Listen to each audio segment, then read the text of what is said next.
Now the third question is samples of 4 metals A B C D were taken. आपके पास A B C D 4 samples आपके पास पड़े हुए हैं and ये इन चारों मेटल्स को आपने इन चारों के साथ रिएक्शन करवाया। ये टेबल हमें मिला हुआ है और ये काफ़ी ज़्यादा इंटरेस्टिंग क्वेश्चन है। जैसे आपने A मेटल को रिएक्ट करवाया आयरन के साथ तो कोई रिएक्शन नहीं हुआ, डिस्प्लेसमेंट कॉपर के साथ करवाया रिएक्शन तो डिस्प्लेसमेंट हो गया, इनके साथ भी पॉसिबिलिटी नहीं थी रिएक्शन की।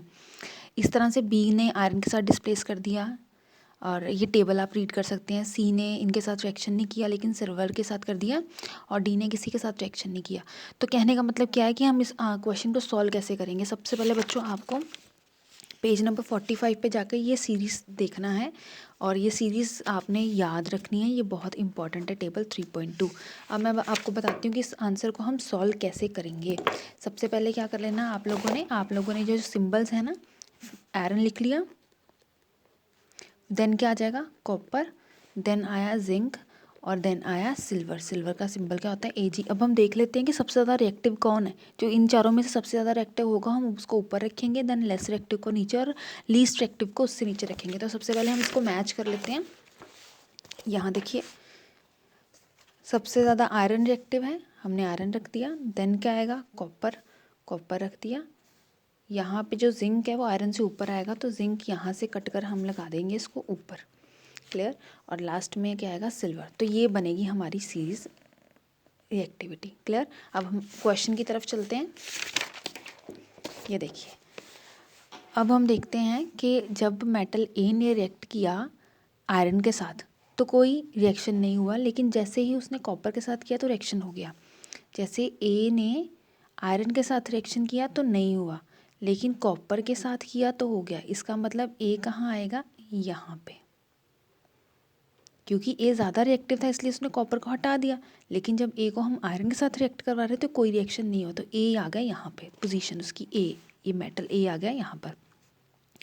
नेक्स्ट है बी मेटल को जब हमने आयरन के साथ रिएक्ट करवाया तो डिस्प्लेसमेंट हो गया। इसका मतलब बी मेटल ज़्यादा रिएक्टिव होगा आयरन से, तो ज़्यादा रिएक्टिव होगा आयरन से तो इसका मेटल की पोजीशन ही यहाँ पे आएगी। नेक्स्ट बच्चों सी, जो मेटल सी था उसने आयरन के साथ रिएक्ट नहीं किया, कॉपर के साथ नहीं किया, जिंक के साथ नहीं किया, किसके साथ किया, सिल्वर के साथ। तो मतलब वो सिल्वर से ज़्यादा रिएक्टिव होगा। तो सिल्वर हमारा यहाँ है तो ये यहाँ पे हमारा आ जाएगा सी मेटल। ये जो स्पेस है ना कॉपर से लेके सिल्वर तक, यहाँ पे सी मेटल आएगा। अब करते हैं डी की बात। जो डी है उन्होंने किसी के साथ रिएक्शन नहीं किया, इसका मतलब वो इन सब से लीस्ट रिएक्टिव है। तो डी मेटल जो आएगा वो आ जाएगा इसके नीचे। तो ये आपका रिएक्टिविटी बन गई बी, ए, सी और डी। अब हम देख लेते हैं हमसे क्वेश्चन पूछा क्या गया। हमसे फर्स्ट क्वेश्चन ये पूछा गया which is the most reactive metal. देखो जो सबसे टॉप पे है वो हो गया रिएक्टिव, ये आंसर 1 है हमारा कि B metal is most reactive. यहाँ पे आंसर आ जाएगा बी। नेक्स्ट है what would you observe when B is added to the solution of copper sulphate. जो बी है जब आप इसको कॉपर सल्फेट सोल्यूशन में डालेंगे तो क्या होगा। बेटा बी यहाँ पे आ रहा है, कॉपर बहुत नीचे आ रहा था, इसका मतलब ये रिएक्टिव ज़्यादा है, ये लीस्ट रिएक्टिव है। तो जब हम बी को रिएक्ट करवाएंगे, ये सेकंड पार्ट का आंसर है, जब हम बी को रिएक्ट करवाएंगे कॉपर के साथ, कॉपर सल्फेट के साथ, तो क्या होगा डिस्प्लेसमेंट रिएक्शन होगा। क्यों होगा डिस्प्लेसमेंट, ये याद रखो ना, कॉपर नीचे है, ठीक है ना, ये जो ऊपर है ज़्यादा रिएक्टिव है तो इसने कॉपर को डिस्प्लेस कर देना है। तो सेकेंड पार्ट का आंसर क्या हो गया, बी प्लस CuSO4, आगे लिख देंगे डिस्प्लेसमेंट।